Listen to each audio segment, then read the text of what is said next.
Minneapolis Mayor Jacob Fry responding to that incident with those strong words. Out of our city! I'm not going to get out of your city, number one. Yes! Get the You are looking at a mansion in Plymouth, Minnesota. It has 5 bedrooms, 4.5 baths, and a custom indoor basketball court. It looks like the home of a tech CEO or a professional athlete. But the people living inside this fortress of luxury are not captains of industry. They are convicted fraudsters who stole millions of dollars from hungry children, and despite being found guilty, they are still living in the house that your tax dollars bought. This is the reality of the Minneapolis standoff right now. While the media tells you that the federal government is targeting poor, struggling immigrants, the footage on the ground tells a completely different story. We are seeing federal agents moving through neighborhoods where the struggling residents are driving brand new luxury SUVs and living in million-dollar estates funded by the largest pandemic fraud in American history. And the government wants its money back. The new directive from Washington is not just to arrest the criminals, but to seize the assets. We are watching the beginning of a massive property seizure operation that is going to turn these wealthy suburbs upside down. But what nobody is talking about is the organized resistance that is rising up to stop these federal agents. You see, the fraudsters aren't just hiding, they are being protected. We have new video coming out of a local restaurant called Ola Arepa that shows exactly how this war is being fought. 2 plainclothes ICE agents walked into the restaurant. They weren't there to raid the kitchen. They weren't there to harass customers. They showed the manager a photo of a specific fugitive, a violent criminal who was legally ordered to be deported. They said, "We see her in the back. We just want to make the arrest quietly." And what did the manager do? Did she cooperate? Did she help remove a criminal from her workplace? No. Make home, make home, make home, make home, make home, make home, make home, make home. ¿Dónde? ¿Qué piensa de lo que está pasando? Sí, pues es que son autoridades. She told the federal agents to get out. She claimed they needed a warrant to enter the private area of the kitchen. She alerted the staff.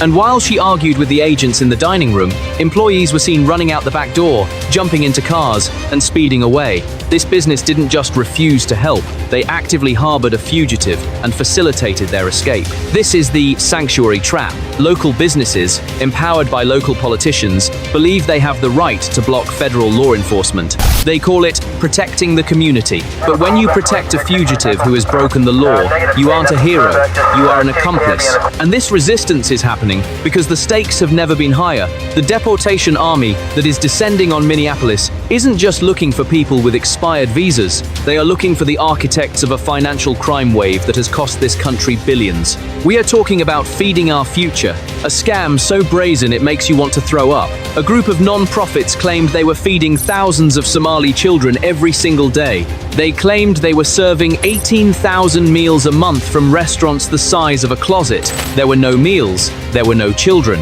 There was just a wire transfer from the state government to a bank account, and then a wire transfer to a luxury home builder. Sim Saye, the owner of Safari Restaurant, was convicted by a jury nearly 9 months ago. He was found guilty of stealing taxpayer money. Minneapolis Mayor Jacob Fry responding to that incident with those strong words, blasting the ICE agents' actions. Crowds later gathering in Minneapolis Wednesday night to hold a vigil for the 37-year-old victim. Yet, investigators have found that he and his wife are still the official owners of a $1.1 million home. They used stolen money for the down payment, and they are still sleeping in the master bedroom, while the taxpayers who were robbed struggle to pay rent. This is why the tension in Minneapolis is at a boiling point. The locals know this is happening.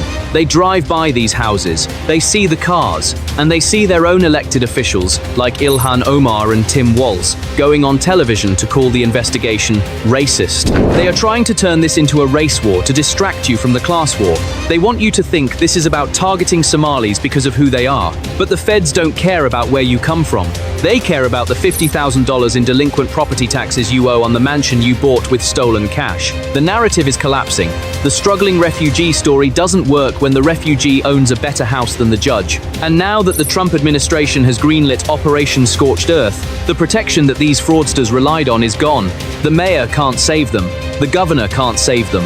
The only thing left to do is barricade the doors and wait for the battering ram. But the fraud didn't stop at food. That was just the appetizer. Investigators have uncovered 2 other massive schemes that were running at the exact same time, stealing even more money. And when you see how they used the homeless and the sick to line their pockets, you will understand why thousands of people are about to be forced out. So, how do you steal hundreds of millions of dollars right under the government's nose? It turns out, the food scam was just the training wheels. The investigators have uncovered that these criminal rings were running 3 simultaneous schemes, each one more depraved than the last. And the second scheme, the homeless housing grift, is a masterclass in how to exploit a sanctuary city. Here is how it worked. A non-profit, again run by the same network of politically connected individuals, went to the state of Minnesota and said, "We need money to house the homeless." Got a job to do just like But y'all can't come up here. Manager gives us permission, we can. Well, what'd you say, yeah, you got it. In 2020, they asked for a modest $2.6 million. The state gave it to them. But once they realized nobody was checking the receipts, the greed took over. In 2021, they asked for $21 million. The next year, $42 million. And by the time the feds stepped in, they were requesting over $100 million a year. They just kept adding zeros to the invoice. And the state of Minnesota, terrified of being called insensitive to the homeless crisis, just kept cutting the checks. There was just one problem. None of the money was going to housing. Investigators found that the providers who were supposed to be sheltering the vulnerable were actually just sheltering the cash in their own pockets. They bought real estate, but not for the homeless for themselves. They built a real estate empire using the suffering of people on the street as their cover story. But if that makes you angry, the third scheme will make you sick. The source text describes this one as something that makes you want to throw up in a potted plant. It's centered on autistic children. Medical providers and clinics started billing the state for early intensive developmental and behavioral intervention. They claimed to be treating thousands of Somali children for autism. Suddenly, the rate of autism diagnoses in this specific community skyrocketed to levels that defied medical science. Why? Because it pays well. The scammers realized that no government bureaucrat wants to be the guy who denies funding for a disabled child. It is the perfect shield. If you question the bill, you hate sick kids. If you question the housing money, you hate the homeless. If you question the food money, you want children to starve. If you want to know the truth about how your tax dollars are really being spent while the media looks the other way, make sure to subscribe to the channel right now.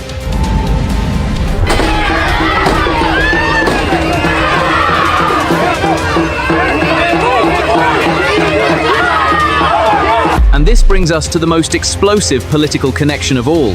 For years, Congresswoman Ilhan Omar has been the loudest voice attacking the Trump administration, calling his immigration policies racist and xenophobic. But new reports are claiming that she has deep ties to the very people who profited from this fraud. We are learning that the list of people implicated includes one of her former campaign officials. It includes a co-owner of the restaurant, where she held her 2018 congressional victory party. While she has not been charged with a crime herself, the network surrounding her is collapsing, and the hypocrisy is stunning.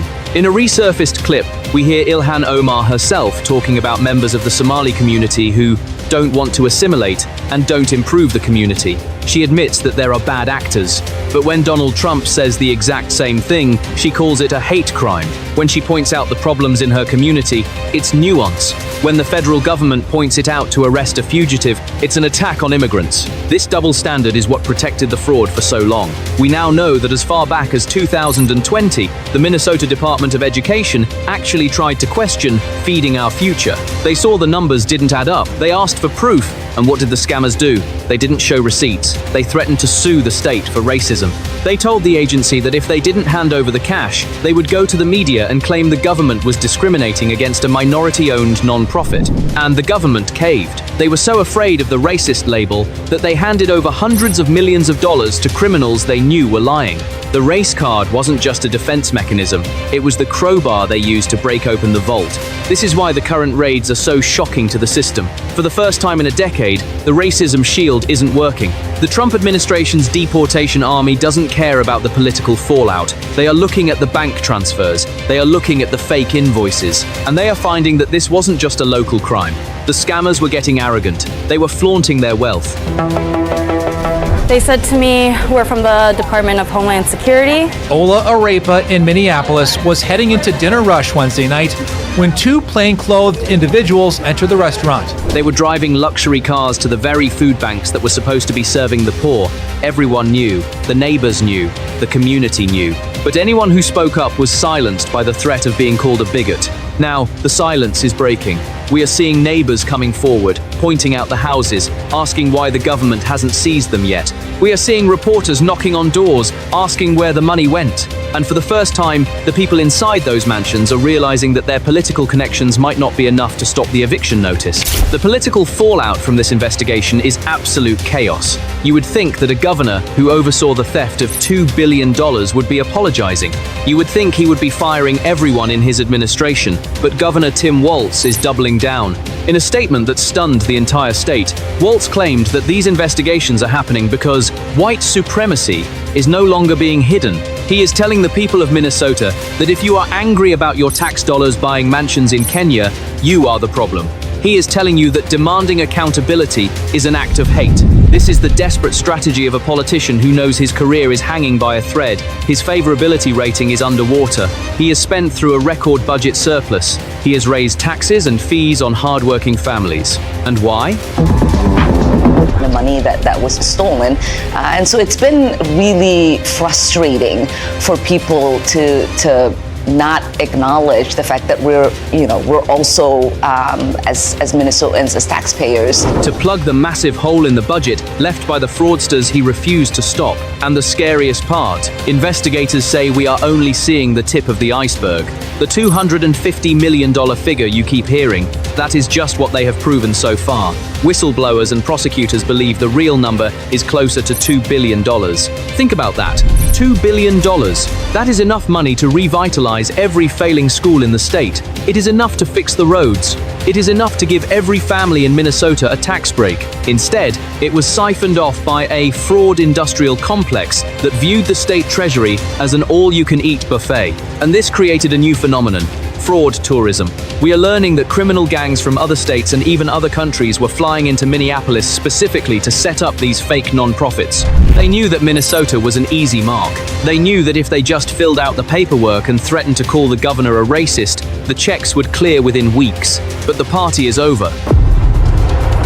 There is an ICE agent right at the corner of the vehicle that the person in the vehicle was attempting to turn the wheel so that they could flee the scene. And of course, the ICE agent used that as the opportunity to shoot and ultimately kill the person who was in the vehicle. The Trump administration has made it clear that Operation Scorched Earth isn't just about money, it is about status. This brings us to the 79,000 number that has the community in a panic. If you are here on a visa, or even if you have a green card, committing a felony like wire fraud or money laundering is a one-way ticket out of the United States. The Deportation Army isn't just looking for people crossing the border today. They are looking for the people who crossed 10 years ago and turned their American dream into an American nightmare for the taxpayer. We are looking at the potential deportation of thousands of individuals who were part of these networks. The sanctuary that Tim Walz built is collapsing because federal law trumps state feelings. If you stole from the government, you don't get to keep the house, you don't get to keep the car, and you certainly don't get to keep your residency. This is the seizing of Minneapolis. We are going to see neighborhoods hollowed out as these assets are seized. We are going to see businesses close as the money laundering operations are shut down. It is going to be painful, but it is the necessary chemotherapy to kill the cancer of corruption that has taken over the state. And we have to remember how close we came to losing everything. If the 2024 election had gone differently, this Minnesota model would have been exported to Washington, D.C. Tim Walz would have been sitting in the White House, and the fraud tourism would have gone national. We would have seen feeding our future chapters in every state. We would have seen the autism scheme replicated in Texas, in Florida, in Ohio. The entire country would have been looted just like Minnesota was. We dodged a bullet that would have bankrupted the nation. Here at 6 o'clock, we begin with our continuing coverage of the shocking shooting in Minneapolis, sparking outrage across the country. But now, the cleanup begins. And the question remains, will the politicians who allowed this to happen ever face justice? The fraudsters are going to prison. The managers are fleeing the country. But the people who signed the checks, the people who ignored the whistleblowers because they wanted the votes, are still in power. They are still going on TV, calling you racist for noticing that the Learning Center spelled learning wrong. They are still protecting the sanctuary that shelters the criminals. Until the leadership changes, until the people who opened the back door are removed from office, the threat remains. So, this brings us to the final question, and I want you to really think about this before you answer. Do you believe that elected officials like Ilhan Omar and Tim Walz should be investigated for their ties to these fraud rings, or is that just political persecution? Let me know what you think in the comments below. Thank you so much for watching. I'll see you in the next.